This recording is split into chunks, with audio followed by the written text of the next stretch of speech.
This chart shows the oil analysis results from my aircraft engine over the last almost 2,000 hours of takt time on the engine. This starts at 849 hours of takt time and goes up to 2,428 hours of takt time. Now, there's several things that are of interest in this chart. First are the different things that are measured. The yellow is silicone, that's down here, that's basically dirt inside the engine. This line is iron. This line is aluminum, which is this guy down here. This lighter colored line down near the bottom, that's chrome. And this one here is copper. Now, the bottom line here, nickel, is right at the bottom of the graph up until the time we get to 2100 and, or actually 2229 hours. The oil analysis firm I was using was not measuring nickel during this period, and they were here.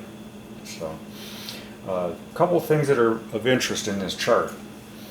From 849 hours until 1,791 hours, I lived in the Midwest, in Minnesota and Iowa. During this period, you can see the wear trends were generally fairly flat, just slightly increasing. At 1,791 hours, I moved to Houston, Texas, one of the most humid and probably worst places in the country for an aircraft engine for corrosion problems.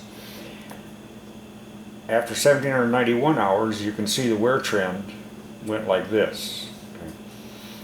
At 2,229 hours, I completed an engine overhaul on the engine. So from this point up to 2,269 hours, you can see a spike. Well, this is the break-in period for the engine, so that's to be totally expected. There's going to be a lot of wear inside the engine during break-in. At 2,260 hours, I started using the engine dryer on the engine, and now you can see what the wear rates inside the engine look like.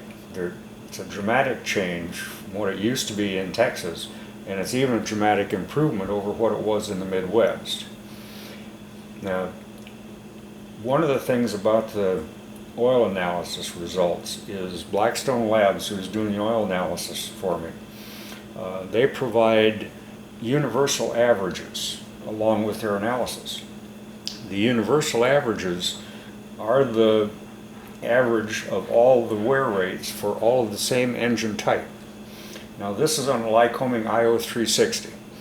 They have about 900 engines that are Lycoming IO-360s that they include in their universal averages. The universal averages for these wear metals are in this range, not down here, which puts it right back in the middle of what it would look like right in here. So even based on the Blackstone averages for the same engine type, this wear rate is extremely low. And this is in Houston, Texas, one of the worst places in the country for humidity.